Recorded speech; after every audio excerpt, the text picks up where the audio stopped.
Kalau biasanya pemain muda Indonesia dikirim ke Eropa buat menimba ilmu, proyek yang satu ini agak beda level.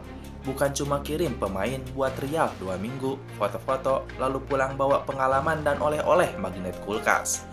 Ini proyek yang benar-benar menanamkan pemain Indonesia langsung di jantung sepak bola Amerika Selatan, Uruguay. Namanya dulu dikenal sebagai The 44 Indonesia. Tapi supaya lebih mudah kita cerna dan lebih membumi, mari kita sebut saja Uruguay Project. Karena memang disitulah semuanya terjadi di negara kecil yang secara populasi kalah jauh dari Indonesia. Tapi sepak bolanya jangan ditanya. Uruguay itu seperti negara yang kalau bayi lahir mungkin belum bisa jalan, tapi sudah ngerti pressing dan counter attack. Proyek ini dimulai pada 2007. Digagas oleh pengusaha Indonesia Anindya Bakri. Tujuannya terdengar ambisius, membina pemain muda Indonesia dengan sistem sepak bola Uruguay. Bukan setengah-setengah, para pemain bukan cuma latihan, tapi benar-benar berkompetisi di Liga Junior Uruguay. Kenapa Uruguay? Karena kalau bicara sejarah sepak bola, Uruguay itu bukan negara biasa. Mereka pernah juara dunia, melahirkan pemain-pemain tangguh dan dikenal dengan mental baja. Negara kecil, tapi tradisi sepak bolanya seperti raksasa. The 44 Indonesia bermain di kompetisi junior Uruguay dengan 2 kategori usia, U17 dan U19. Mereka masuk ke divisi kompetitif, bukan sekedar liga persahabatan, artinya mereka benar-benar diuji. Bukan lawan tim dadakan, tapi lawan akademi lokal yang dari kecil sudah digembleng dengan filosofi keras ala Amerika Selatan. Kabarnya, dana yang digelontorkan mencapai sekitar 12,5 miliar per tahun. Angka yang tidak kecil, apalagi untuk proyek pembinaan, fasilitas pun lengkap, para pemain tinggal di tempat yang layak, berlatih di fasilitas yang mumpuni, dan paling penting mereka tetap sekolah. Nah, ini yang sering dilupakan orang. Proyek ini tidak cuma soal bikin pemain bisa tendangan bebas melengkung ke pojok gawang. Mereka juga dididik secara akademis, belajar bahasa, adaptasi budaya, dan hidup mandiri jauh dari orang tua. Karena kalau cuma jago gocek tapi tidak bisa komunikasi, ya susah juga mau negosiasi kontrak. Secara konsep, ini terdengar seperti blueprint ideal pembinaan. Ambil pemain muda Indonesia, kirim ke lingkungan sepak bolanya yang matang, beri fasilitas dan pendidikan, lalu panen hasilnya beberapa tahun kemudian. Kedengarannya simpel, praktiknya jelas tidak sesederhana itu. Karena adaptasi bukan hal mudah. Bayangkan remaja belasan tahun dari Indonesia, tiba-tiba hidup di Amerika Selatan. Bahasanya berbeda, budayanya berbeda, cara main bola pun beda. Di sana, tackle keras itu bukan pelanggaran, itu sapaan selamat datang. Tapi justru disitulah letak nilai proyek ini. Mereka belajar bertahan, belajar mental, belajar bahwa sepak bola bukan cuma soal skill, tapi juga soal karakter. Grup Bakri sendiri bukan pemain baru di dunia bisnis. Didirikan oleh Ahmad Bakri pada 1942. Grup ini bergerak di berbagai sektor, dari energi hingga infrastruktur. Sepak bola bukan satu-satunya ladang yang mereka sentuh. Tapi Uruguay Project ini menjadi salah satu langkah paling unik dalam sejarah pembinaan pemain Indonesia. Menariknya, keterlibatan keluarga Bakri di dunia olahraga juga terlihat lewat posisi Anindya sebagai Ketua Persatuan Renang seluruh Indonesia. Jadi, kalau ada yang bilang beliau cuma main di satu cabang, ya tidak juga.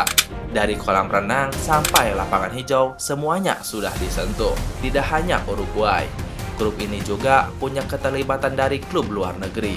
Salah satunya adalah kepemilikan saham mayoritas di Oxford United bersama Erick Thohir.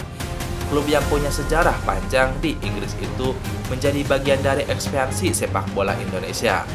Jadi memang ada benang merah investasi di sepak bola baik lokal maupun internasional. Kembali ke Uruguay Project. Selama berjalan, sejumlah pemain yang kini kita kenal pernah menjadi bagian dari program ini. Nama-nama seperti Teja Paku Alam, Awan Seto, Bagas Adi, Yanto Basna, hingga Terence Puhiri. sempat merasakan atmosfer pembinaan di sana.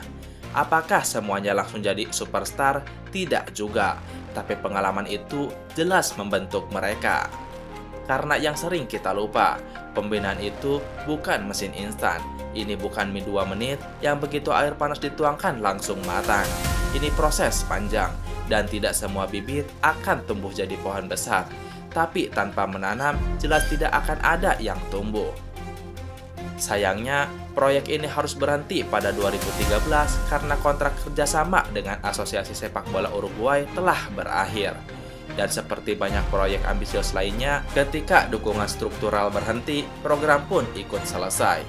Disinilah publik mulai bertanya, kenapa tidak dilanjutkan? Kenapa berhenti di tengah jalan? Pertanyaan-pertanyaan itu wajar, karena harapan sudah terlanjur dibangun. Kalau mau sedikit sarkas, kadang proyek sepak bola Indonesia itu seperti hubungan LDR. Awalnya penuh janji dan komitmen, tapi ketika tantangan datang, komunikasi mulai jarang, dan akhirnya selesai tanpa kejelasan. Bedanya, ini bukan cuma soal 2 orang, tapi masa depan pemain muda. Meski begitu, kita tidak bisa menutup mata bahwa Uruguay Project adalah salah satu eksperimen paling serius dalam sejarah pembinaan pemain muda. Dibanding sekedar kirim pemain untuk trial singkat, ini adalah pendekatan struktural dan sistematis. Apakah hasilnya maksimal? Itu bisa diperdebatkan. Tapi keberanian untuk mencoba sesuatu yang berbeda patut diapresiasi. Karena tanpa keberanian itu, mungkin kita masih berputar pada pola lama yang hasilnya begitu-begitu saja. Sepak bola Indonesia sering bermimpi besar, ingin tampil di Piala Dunia, ingin punya pemain di Liga Top Eropa, tapi mimpi besar itu butuh fondasi besar. Uruguay Project setidaknya mencoba membangun fondasi itu. Meski tidak bertahan lama, yang jelas cerita Deportivo Indonesia atau Uruguay Project ini menjadi bagian sejarah unik sepak bola kita. Sebuah bab tentang ambisi, investasi, adaptasi, dan realita. Dan mungkin suatu hari nanti, ketika Indonesia benar-benar punya sistem pembinaan yang konsisten dan berkelanjutan, kita akan melihat ke belakang dan berkata, dulu pernah ada proyek yang mencoba membuka jalan itu. Karena dalam sepak bola, seperti dalam hidup, tidak semua percobaan berakhir sukses besar, tapi setiap percobaan meninggalkan pelajaran. Dan kalau kita mau jujur, sepak bola Indonesia butuh lebih banyak percobaan berani seperti itu. Bukan cuman wacana, bukan cuman seminar, tapi aksi nyata. Meski resikonya besar, meski hasilnya tidak instan. Nah, kalau terus takut mencoba, ya kita akan terus berdiri di tempat yang sama. Dan sepak bola seperti kehidupan, tidak pernah menunggu yang ragu-ragu.